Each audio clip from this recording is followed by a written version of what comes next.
is going to be challenging. And like we were talking about earlier, Carmen, like when you do that challenge, you are building your self-confidence because you did something that was very hard, but you know is the right thing to do. And so I just knew deep down that drinking is not something that benefits my life. And I had to shift and learn how to use my characteristics that work for me on how to not do that thing, which is drinking, whether that's other things in your life that you may need to cut out of, whatever that thing is for you. Mine was drinking. I knew that I do not have good outcomes when I drink. And I know that if I commit to other people, I'm going to hold my ass to that commitment because I don't want to let that person down. I don't mind letting myself down. As shitty as that sounds to say, I'm okay with letting myself down because I can live with that. But I can't live the fact that I let my sister down, or I let my parents down, or I let my brother down, or I let my friends down, right? My loved ones. If I let that down, that shit hurts, right? That's just for me. So, that environment around being with people, whether it's going to AA, and maybe you're young, maybe you're super young, maybe you're not even old enough to drink yet. There's probably listeners here that aren't even of age to drink, but maybe are still drinking and are seeing that. And, if I could give one piece of advice is like, know what is in your way and what's holding you back and find people that have overcome those things, right? Like it's not an easy thing for me to do, even still now. Like I don't think that when I want to go out and I see like a nice bottle of scotch, that's kind of like what my go-to was. Like if I saw that there, I would love to smell it. I could smell it on the person's breath beside me. And it was like this temptation, right? And then I'd be like, oh, you know what? I'm not drinking because I told my family I wasn't going to drink. I told my friends, I told people in my course that I'm committed to that I'm not going to drink. And so that standard is held higher than if it was just me to myself. So that's just what worked for me, Carmen. So anyone out there that wants to stop drinking or using drugs is like, what works for me might not work for you. And maybe it does work for you. Try it and see if you can. It's not easy to post on Facebook and say, hey, like, this is what I'm committed to doing. I'm not going to drink. I'm going to check in with you next week. It's like, holy shit, that's not an easy thing to do either, right? Like, I'm not saying that's easy. It's really not. It may sound easy, but, you know, for the first 3 to 4 months, I just didn't go out. I stopped hanging out with, the people I used to be friends with. And so that really can impact your environment around staying true to those commitments too, right? Because if you go to the bar with your friends every weekend, but you don't drink, eventually you're either going to have one of two things happen. You're either going to drink or you're going to stop going to that freaking bar. One of those two things are going to happen. It's like, which one's going to happen first? I knew that if I went to the bar, eventually I would just drink. So I just stopped going there. I stopped going there. And I started going to the gym. I started going for walks. I started going on a meetup.com and going to like a networking event about whatever I wanted. Go join a book club, go join a chess class, right? Like go play a video game or something. Do something, right? Whether that something is watching a movie, right? Like, that's fine.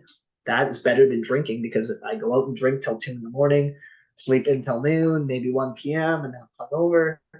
But if I spend 2 hours watching a movie and go to bed by midnight, it's like, cool. I just saved myself all of that repetition of, that negative impact in my life. And that's definitely something that even still to this day, like it still blows my mind that I don't drink. Like I could literally say it and be like, holy shit. Like I just, like when I just said in 1 month, it'll be a year. I'm still like, holy shit. Like it still doesn't even seem real to me. I'm just like, but then when I go out, I'm like, yo, I'm good. Like I have no temptation. There are sometimes that I have the temptation, but now I'm just kind of like, dude, I'm good, man. Like have fun. And I don't look at anyone that drinks like less or anything like that. Like I don't care if people drink. I just know who I am, and I'm learning more about how the things I can, like what things I can do to build respect for myself, right? Like I respect myself when I come home and I'm driving home sober and I go to bed and I wake up and I go to the gym. When I'm hungover, I don't wake up and go to the gym. I wake up and I order McDonald's breakfast and some, like junk food and watch movies all day. And so it's like, okay, that's that compound effect, like you were mentioning. So that's like the story around, the alcohol for me. Oh, respect, Yeah. Hugh.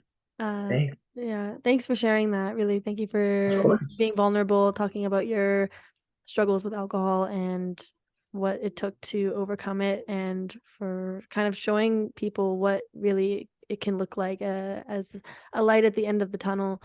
Yeah, And for any totally. any type of thing, when it's hard at first and it becomes so easy. And now I'm Yeah, really happy to see it's easy for you now, and you're enjoying the fruits of your hard work earlier.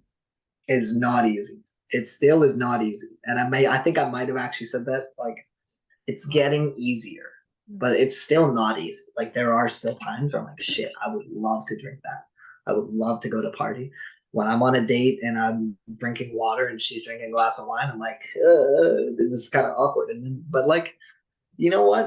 That again comes to my perception. Is this good or is this bad? It's like, oh shit, you know what I mean? So it's like, yes, I'm growing in the direction I want to go, but I'm not there yet. And I know that as long as I know that yesterday I didn't drink, and if I'm going to be better than I did yesterday, then I'm on the right track. Yeah, yeah, definitely. That's really inspiring. And so before we finish, I just want to also ask there just around the 75 hard. Yeah. So we've talked about, I think, level one, and there's three levels, right? I don't think you've Hmm. mentioned. So Good are you now in question. level two or level three, or can you just give us an idea of what that is looking like? Yeah. No, I'm glad you touched on that. That's a great question. So again, there's two dynamics to Andy Frisella's mental toughness program, which is 75 hard and live hard. So 75 hard is the introduction. It's the training to the marathon. And it's the pre-game warm-up, right? So 75 hard for those 75 days is the warm-up for a live hard program. Now, when I started it back in 2018, I'd never done anything more than the 75 hard until 2022, last year, where I did the entire year program. So 75 hard is the introduction. So you do that 75 days in its entirety. You then can move on to phase one, two, and three. So there's three more phases after that where they're 30 days and there's extra things that are included on top of the two workouts and the water and the reading and the photo and diet and stuff. So that was another really impactful experience for me to not only just do 75 hard, but then upgrade that program three more times throughout the year was really profound. It really created this momentum, and Andy talks about this a lot in his podcast about the momentum that we carry for ourselves, right? And so, if I didn't drink yesterday, it's easier for me not to drink today. If I didn't eat candy yesterday, it's easier for me not to eat candy today, right? And so now think 75 days later when you've done all these things, it's like you hit day 76 and then you're like, oh shit, what do I do? Right? Like, you're kind of like, ah, ha, ha, do I go out and celebrate and eat a shitload of junk food and go party and drink a bunch of booze? And it's like, to be honest, for me, I did that. And you know what? That's okay. There's nothing wrong with that. There's nothing right or wrong here. It's like, what do you want next? Right? You've completed this. What can I do next? Right? And so he's created this program to allow for you to get to that next level and strive for more and take the next step. And so the next three phases are just increased in impact, increased in challenge, increased in tasks to do, and they go from 75 days to 30 days. So you do the first 75 days, you can go into phase one on day 76. You start phase one, and that's 30 days. Um, there's quite a few things that are added on top of the other things we spoke about, and I don't want to misinform exactly what those things are because I'm not on that phase and it's been a little while since I've done it because of the new when last year when I did 75 the first part of the year and then phase one and two and three. So it was quite a while ago that I had done it. So if you want to know about it, you can go look on Live Hard program. You can Google Andy Frisella Live Hard. You'll find it there. You can listen to the podcast about what those details are. But just to give you a perspective, it's all of those things I just mentioned around two workouts and water and reading, plus more things. Some of the things that I just off the top of my head that were impactful was a conversation with a stranger, right? Like just go talk to somebody you've never met. Another one that I really loved was a random act of kindness. And I actually caught myself doing that twice today, where I was walking to the gym and there was this family and they were trying to take a selfie. And I was like, hey, do you want to take this photo for you? And they're like, oh my God, yes. It was like this Filipino family. They were like all excited. The kids were like, oh, thank you, thank you. So I took the photo for them. And then, like, instead of it being like this sort of okay looking selfie, it was like a really nice, good family portrait shot. And all I had to do was see her kind of like struggling to like take a selfie. And I was just like, hey, do you want to take this photo for you? Just a random act of kindness, right? And then on the way back from the gym, the exact same thing happened. There was another person trying to take a photo. It was a lady taking a photo of her husband, and her husband was by himself, standing there. And then she was like kind of far away from him, trying to take a selfie with him. And I was like, "Do you want me to take this photo for you?" And it was the two things in the same day. Um, but it's like that to them was like amazing. When with maybe they were traveling here, and now instead of them having this okay looking selfie, they've got like a beautiful family photo right in Cole Harbor facing the seaplanes and against Grouse Mountain that got all this fresh snow today, right? So the mountains were beautiful because it's been snowing the last couple of days, right? And it's got the Cole Harbor waterfront station there, the gas station out in the water, and it's just this beautiful photo that was not going to look as good for a selfie. And so I did this random act of kindness that, to me, it wasn't a huge impact, right? Like it is a huge impact when you do that consistently, because what you do to others is what's going to come back to you, right? And I just know and believe that in the universe that that is how the world works. And so eventually, like, that good quality energy is going to come back to me. And other things that I would do for a random act of kindness when I was in that phase was, I would be out on my outdoor workout and I would just bring a garbage bag and I would just pick up garbage as I'm doing my workout and just walking. And I just pick up garbage, or I'd hold the door open for somebody, or I'd buy the person that behind me a coffee.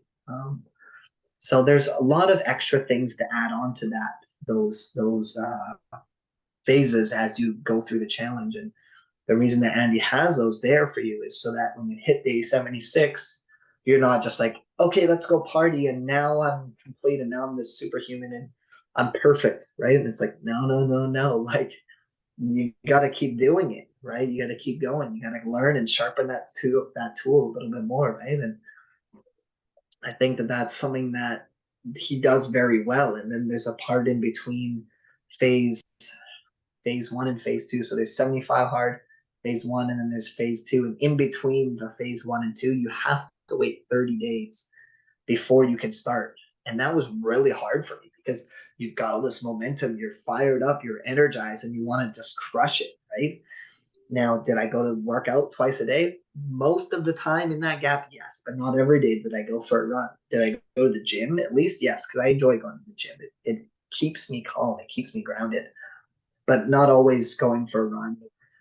Sometimes I would go out for dinner and I would eat, some chicken wings that are deep fried or something like that, right? And so it allowed you to like have this mandatory gap of time where you can choose to stay where you just got to. You can stay there and continue to do those same things, or you can go back to the way you used to be, not eating healthy, drinking alcohol, not drinking water, not reading, right? So it's like it requires you to take this 30-day gap to allow yourself to see, am I going to hold a word to myself or am I going to hold a word to this challenge? And that's something I learned about myself too, right? It's like, yes, I chose to eat some crappy food. I love candy. Like, I chose to do that. And is that the wrong or the right thing? No, neither. It's neither right nor wrong. It's just part of why it's there. And that's part of the challenge. And so it's like, cool. All right. I enjoy sugar. If you guys want to buy me an ice cream, I'm down. But wait till I'm done 75 hard. Because otherwise I'm gonna say no. But yeah, no, I'm glad you brought that up, Carmen, around the extra phases, because it's like when we strive for greatness, Carmen, it's a continuation of growth, and it's a continuation of pursuit to have things in that momentum, right? That momentum creates more and it builds more on top of itself. And it's that snowball effect that eventually you take a little snowball and you roll it across the ground in some snow, and eventually you've got a big snowman, right? And so it builds on itself. And so that's why he has it for one full calendar year, which I'm committed to doing this year as well, is the 7